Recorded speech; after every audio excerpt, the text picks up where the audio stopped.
Christi here with Little Salty Homesteader. Welcome back to my YouTube channel. I am back today with another weekly update. There has been a little bit of cleanup happening within the garden.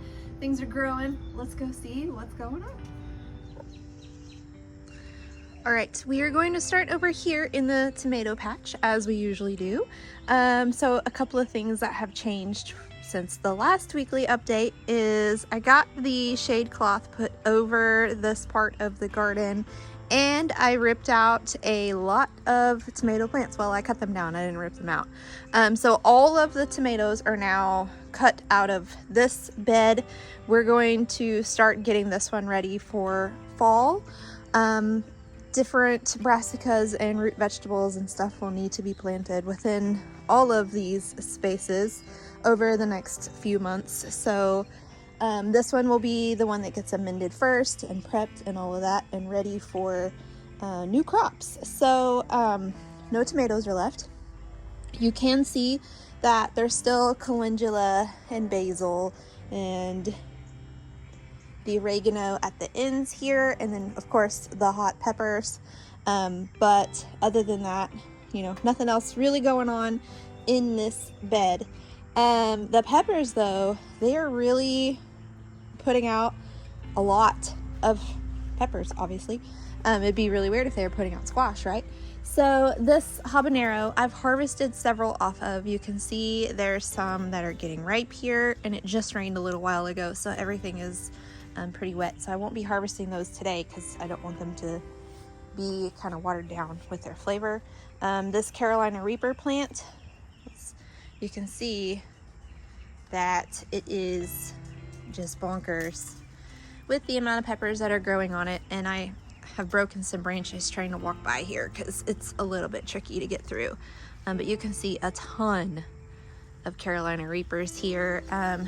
Arapaho cayenne, I've harvested several, dehydrated them. Hello, doggo. Hello, baby. Come here. Hello. All right. Sorry, back to the Arapaho cayenne. I've harvested several, dehydrated the ripe versions, crushed them up for crushed red pepper, and then we have Buena Mulata. Same thing with those. My husband likes eating them in the purple stage, but we've had such an abundance of hot peppers lately that I'm just waiting until they get ripe and turning them into crushed red pepper. I have a 12-ounce jar already dehydrated and crushed. It's completely full. There's a tray in there dehydrating now, so I'll have to start a new jar. But let's see if I can get through here without getting all the rainwater on me. This oregano here, this is just Italian oregano, and it is blooming. It doesn't affect the usability of the oregano, excuse me, at all. So I am continuing to use it even in the blooming stage. The hoverflies and bees really gravitate to this, so it's really cute to see them out here flitting around all of the various blooms and things. I'm not sure what kind of basil that is. Cinnamon, maybe? It could also be Thai, because Thai has purple spikes. No idea, but I am using the various basils from all of the raised beds for different uses, mostly pizza, but different uses. This middle bed here, the only plants that are left are the Juliet tomato plants. They are indeterminate, supposedly more heat tolerant. The two that were on the end, Darth Mater, I'm not going to be growing again, simply because they are very susceptible to splitting. Like, as soon as the soil gets wet, they split. So I'm not going to grow those again, even though the flavor was pretty good and the tomatoes themselves were like nice and meaty and great for sauce. I just lost too many due to splitting. So I'm still on the hunt for a good indeterminate paste tomato. Probably try to find some San Marzano improved variety, give that a go. The porter that was in here, for whatever reason, it was just not producing at all. I had only harvested like 3 tomatoes off of it, and last year I harvested hundreds upon hundreds. So I went ahead and I took it out of here, left the Juliets. You can see they're still blooming. They still have a lot of green tomatoes left on them. There's some riper ones. I'll wait until tomorrow to harvest since it rained today. So these are the ones that I'm going to try to kind of stretch along through the summer. Hopefully, I still need to come prune off icky leaves, but haven't done that yet. Let me go around to the other side here if I can manage. Hot peppers here, same thing with this situation. Serranos, the red ones get crushed up. The green ones, my husband hasn't really been a big fan of the Trapio variety, which is the really giant ones. This is just a regular Serrano, so I think he's okay with this one. So I'm going to try Pathfinder Serrano next year and see if he likes those better. I'm looking for like a high producer that also tastes good, and sometimes that's really difficult and you have to try several different varieties to find that. The jalapenos, the hybrid varieties that I have in here are the Pantera, which I think is this one, and the Jedi. So the Pantera is like kind of a fat variety. This isn't even as big as it gets at its mature size, but it's really fat at the top. And then the Jedi just seems to be pretty prolific. Like you can see all of the jalapenos that are growing here. And then this is a brown jalapeno. It's like a chocolate brown whenever it's fully ripe. And then we have lemon spice, orange spice, and pumpkin spice here on the ends. These are still producing pretty well. I'm harvesting them regularly. I need to come through and do a full harvest of jalapenos here soon because my husband Jake has asked for some pickled jalapenos, and I haven't made those yet. I've made fermented, but not any just straight pickled in vinegar.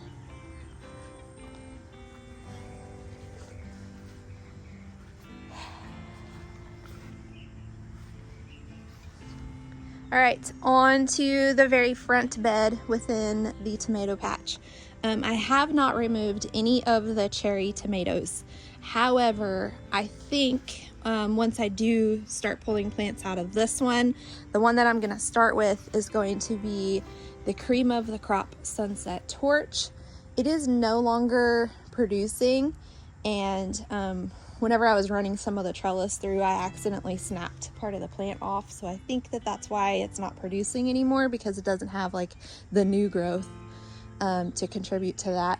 I'll also probably remove this sun green variety, not because it's not productive, because it is very, very productive, but it is also very, very wild, and I need to get some airflow in here a little bit more. The other tomato varieties that are in here are the Midnight Snack. My Papa's cherry tomato is in here. I'll probably go ahead and remove Sakura because I'm not getting anything off of it anyway. And then I'll leave the three on the end. The Sun Gold, the Sun Sugar, and then the Super Sweet 100. Those will all get left. Hopefully we get some more cherry tomatoes through the summer. While the shade cloth doesn't really protect a lot of the plants here, hopefully it protects them enough from the hottest part of the day that they are able to set some cherry tomatoes. Otherwise, I'll just be trying to keep them alive until fall, maybe. Of course, all of this might change if they start to look too terrible. You can see where I really need to come through and prune and just haven't done it yet. But yeah, that is the current tomato plan. Some other stuff that's happening within these beds. Tomatillos have been removed. The cucumber plants that were in here, I went ahead and removed because they weren't producing. We're entering into the hottest part of the summer, so even if they did produce, the fruits would be really deformed and not taste very good. The eggplants really should start being much heavier producers now. For whatever reason, once summer rolls in, these guys just crank out tons and tons of fruits. At least they did last year. So we have shooting stars here with a little baby, and then we have Listada di Giandia or whatever. It's starting to set some more. You can see one right there. And then we have Thanos down here, and there's quite a few Thanos. 1, 2, 3 at least there, and then one there. So these two have done pretty well as far as production goes so far this year. Down the middle, right here, is the blue goose cowpeas.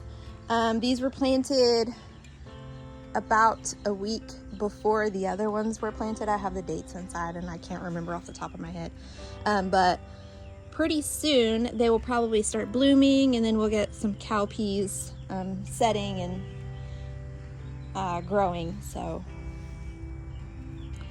yeah, these look pretty good. So that's something for us to look forward to in the heat of the summer. That's one thing that you can count on in the summer months, is okra and cowpeas just laying it on for you. Over here in the okra patch, man, things are really just filling in very nicely. You can see the beds here are just pretty lush.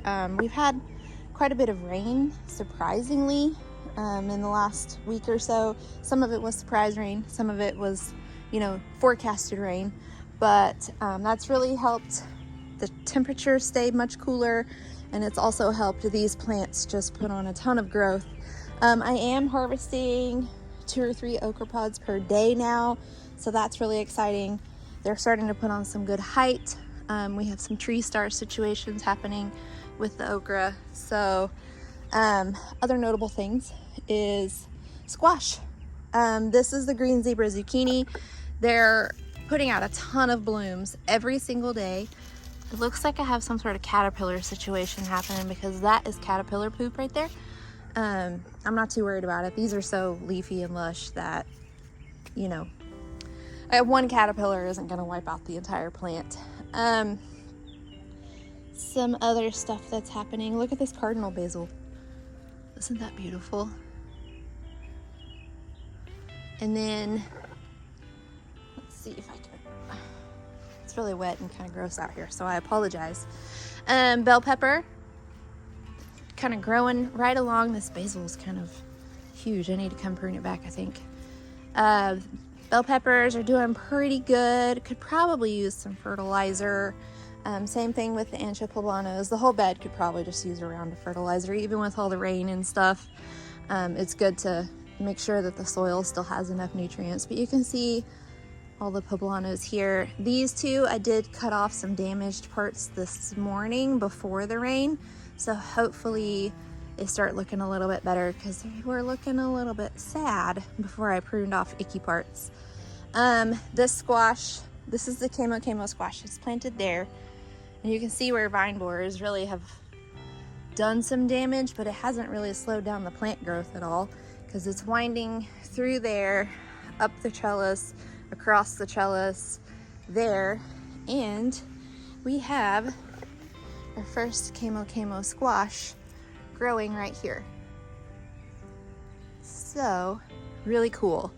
Now we're going to take a second at this dill plant right here, and the reason why we're taking a second at this dill plant is because on Sunday Lily and I were out harvesting some tomatoes, and we saw a swallowtail butterfly over there at the oregano that was blooming that I showed you guys.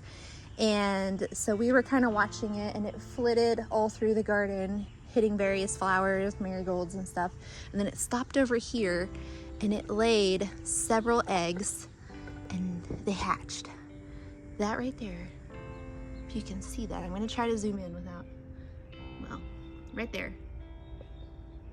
That little kind of black dot right there, that is baby swallowtail caterpillar, and there's at least 3 of them that I counted this morning that have hatched. Here's another one. I just saw the other one. Where was it? Right there, I think. So yeah, so there's several swallowtail butterfly caterpillars on here. That's really exciting. Hopefully they'll still be around in a few days, and I'll try to get a picture of them.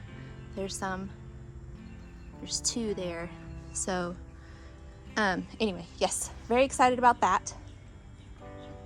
Swallowtail butterfly, beautiful. The caterpillars are kind of cute, and this dill, I planted it for them anyway, so I'm not worried about losing the plant, and usually it's pretty resilient and it'll come right back. So I am happy to share the dill with the caterpillars. Noodle beans, I've harvested several. I'm actually making stir fry today because I have so many in the drawer that I need to just go ahead and get them cooked.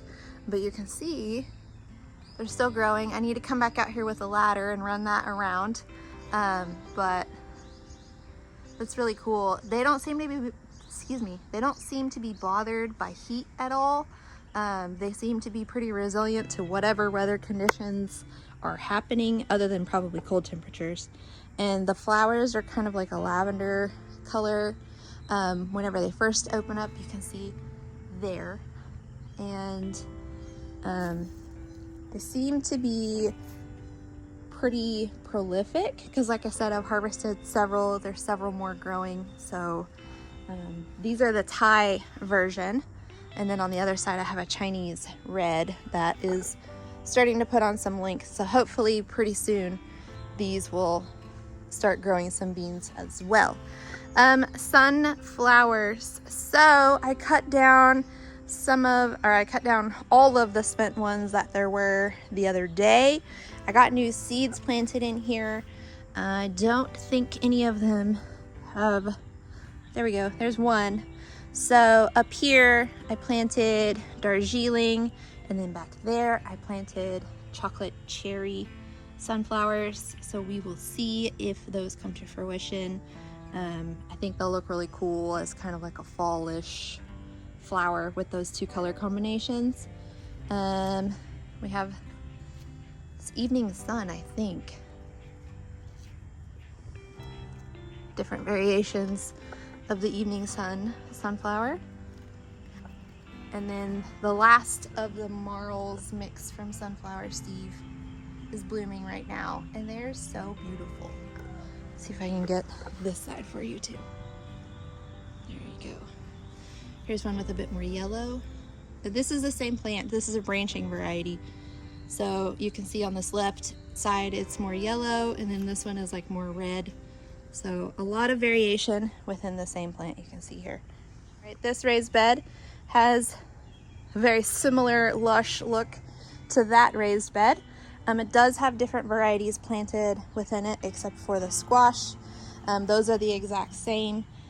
And along here, this is the Kajari melon, and there was a baby melon. I can't remember. Here we go.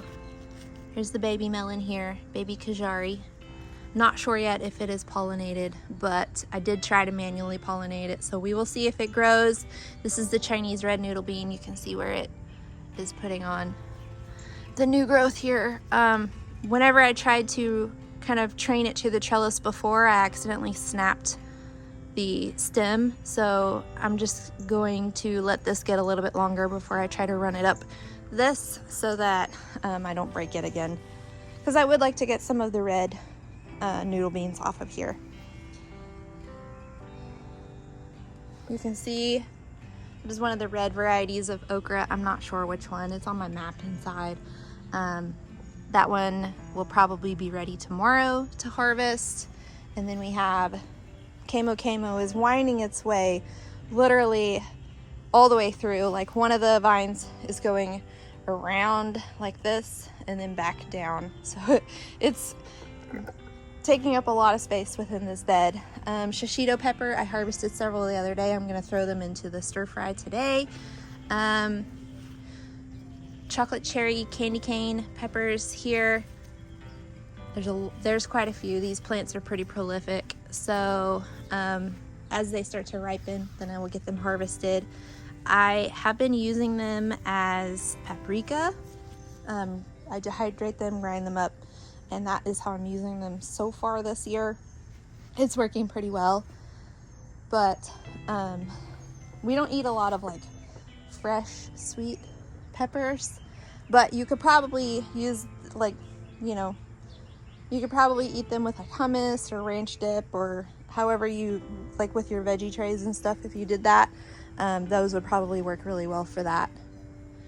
But let's get to something that is so exciting for me, because I have been trying to do this for 4 years. We moved here in 2021. I didn't plant a garden here in 2021, but I planted one in Allen, where I attempted to grow squash. It did not work. And every garden since, I have attempted to grow squash, and I harvested 2 from this green zebra zucchini this morning, and I will insert the picture now.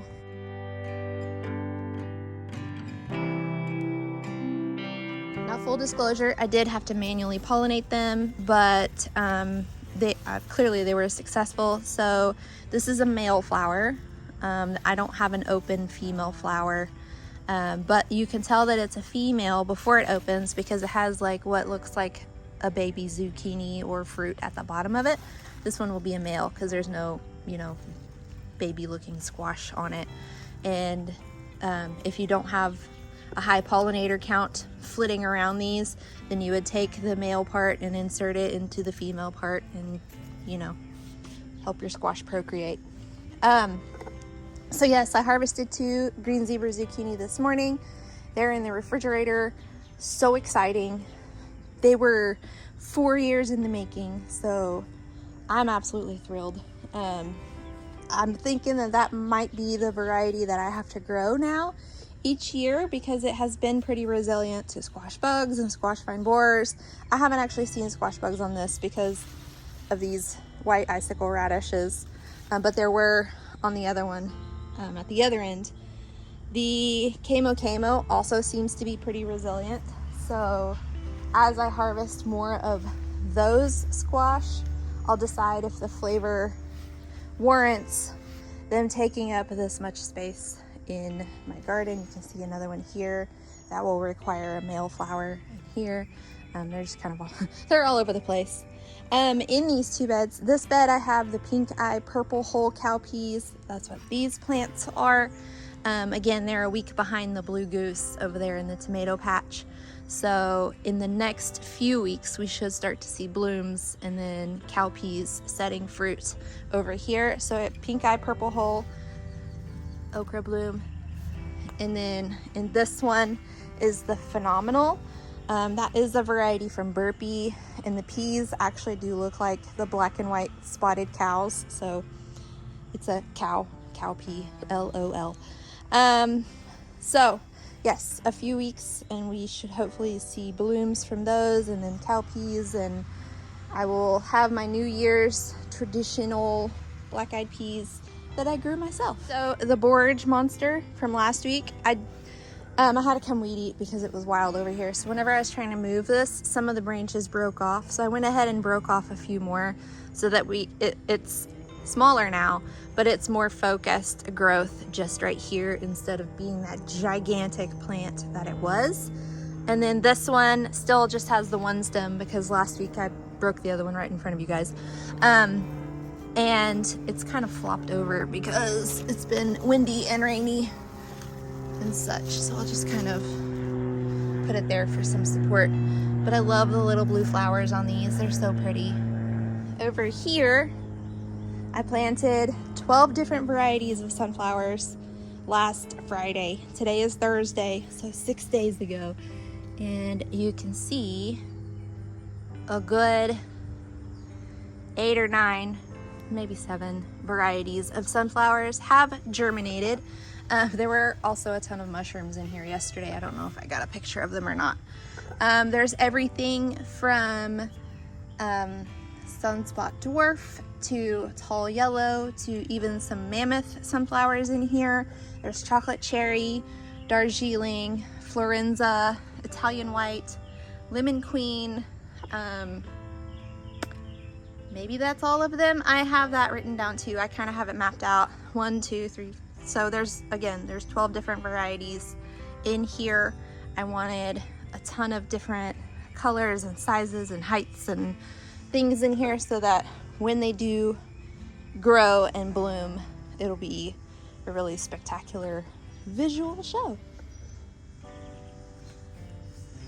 Okay, flower bed. I have not planted any other flowers in here. I don't even think I've removed any in the last week. I still need to prune the salvias again and dig them out. This snapdragon, I actually probably should fertilize it. It's looking a little sad. It has been here for like 3 years, so it has definitely given us a lot of flowers over the years, but it's looking a little worse for wear at the moment. Maybe it's just struggling with the heat.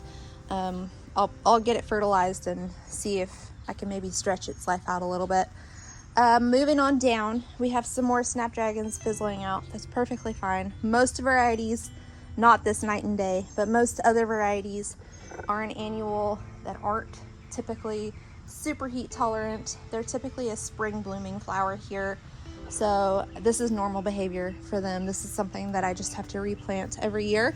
Those that are still super green and alive and stuff is not the norm, but I'll take it. That is an echinacea that was planted in, I don't know what variety, I won't know until it blooms. Rudbeckia is blooming. The only Rudbeckia that is not blooming back here is that one, but it's about to. You can see one blossom there. So we have this one, and then we have this kind of like dusty mauve one here. Butterfly milkweed, calendula. I'm actually walking through and harvesting calendula blossoms and dehydrating them inside.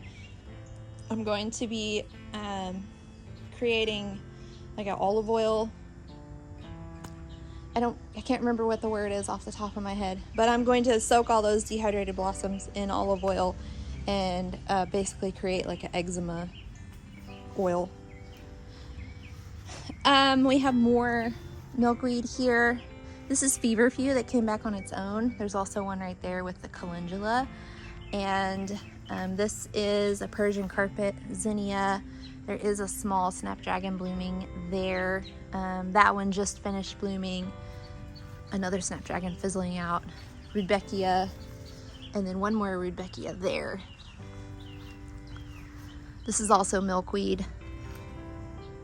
And then the Gaillardia is definitely showing off.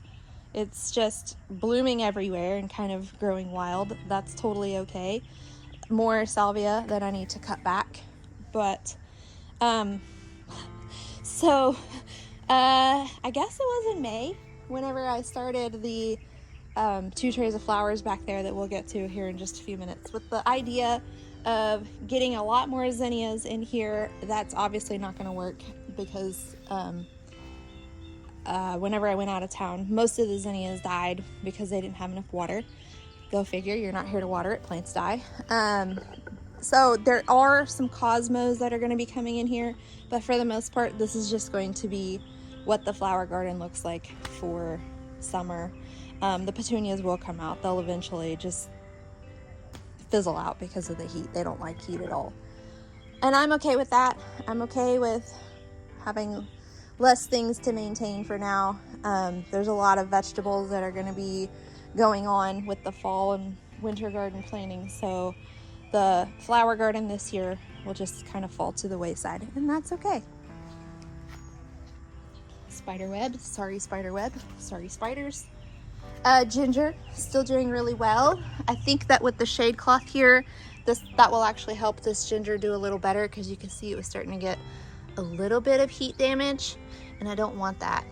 So hopefully the shade cloth helps make that a little bit healthier, because what I was reading was to grow ginger, you want it to have some filtered shade or dappled shade, and that's exactly what that will be, because this is a 40% shade cloth. So looks pretty good there. And then this is the other ginger here. This one definitely gets filtered shade because of the tree, but it does get some direct sun as the sun moves in the sky a bit, which is why there's a little bit of damage on the leaves. Hopefully it's not so much that it wipes out the plants, but if need be, I can move this one over there next to that one. So I have options. All right, with the pepper green stalk, I went ahead and I removed the nasturtium plants this morning before the rain. And the idea is to get some basil up here and then where I cut out the nasturtiums to help repel hornworms, and just because basil is really beautiful as it grows. Other than that, the plants are doing pretty well. The leaf cutter bees have really come in and taken advantage of the pepper plants, but that's okay. They're still productive, they're still growing, so I don't mind sharing with the leaf cutter bees.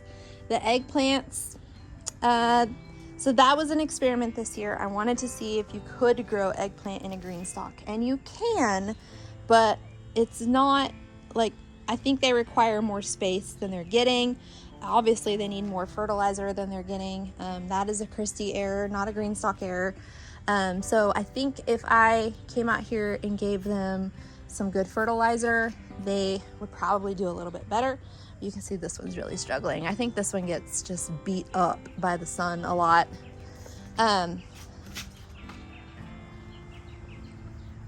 But other than the eggplant, the rest of the plants look really, really good. Lots of peppers, Arapaho cayenne there, jalapenos, serranos, Thai red chili. I'm harvesting several a day. Well, not today because it rained, but when it's not raining, I harvest several a day. My husband really likes the flavor of those. So overall, happy with the pepper green stalk this year. Strawberries. I actually need to come out and harvest some strawberries, it looks like, because you can see there's some that are ripe right here, and they're not super big. That one something has nibbled on, so I'll go ahead and pull that off. But they're not super big, but they're edible and they taste really good. There's one down there too that I'll need to harvest here in a little while. So they're putting off runners. Once something puts off a runner in this direction, I'll anchor it in this pocket. Same thing here and then up here. I need 2 different ones there. I think I got the other pockets filled with some runners. So my goal is to have all of the pockets filled with strawberry plants, have them take root in that soil so that once it cools back down, we overwinter the strawberries, spring ramps back up, we'll have strawberries coming out of every pocket instead of just most of the pockets. We did harvest a ton of strawberries out of here, but I want to harvest more because we like strawberries. And I need to come through and prune off dead leaves so that it doesn't look so terrible. Some of that is because of the heat from the 1 week that it was pretty hot. It cooled down a little bit because of the rain, but it's just gonna get super hot again as the rain tapers off. Lime tree and basil. Not much has changed from last week other than they're just continuing to grow. This is the new growth that I was talking about last week. You could tell because the leaves are like a lighter shade of green. I don't know if that comes through on the camera or not, but all this is new growth. I don't know if it's gonna bloom. I'll put it in a different spot in the winter this year so that I'll definitely have lime production next year. It just was not happy with where I put it last year. Basil, of course, is doing wonderfully. All right, the herb green stalk. It is bouncing back after the week of trouble that it had whenever I was out of town. It got really dried up and plants were looking very bad and sad and droopy. Whenever I got back, I babied it a little bit and it's looking a lot better. The mint has lots of new leaves, so even though I almost killed the mint, I didn't. Anise hyssop. Oh wow, it's blooming. So this one is supposedly really pollinator friendly. It's not the sun isn't shining right now, so I can't tell you if that's true or not, but it's really cute if that comes through. Ornamental oregano, also blooming, very pretty. Chamomile, there's a couple of flowers coming through. Oh look, there's a praying mantis. I don't know if you guys can see. He's walking in the oregano. Hello. I just saw him or her just now. Anyway, chamomile, a few blooms are still coming through. This one's already completely dead. So this one is the lone straggler. Still dehydrating those inside on the same tray as the calendula, actually. This one is almost done. I wonder if I deadhead this, it'll get more. I'll try it.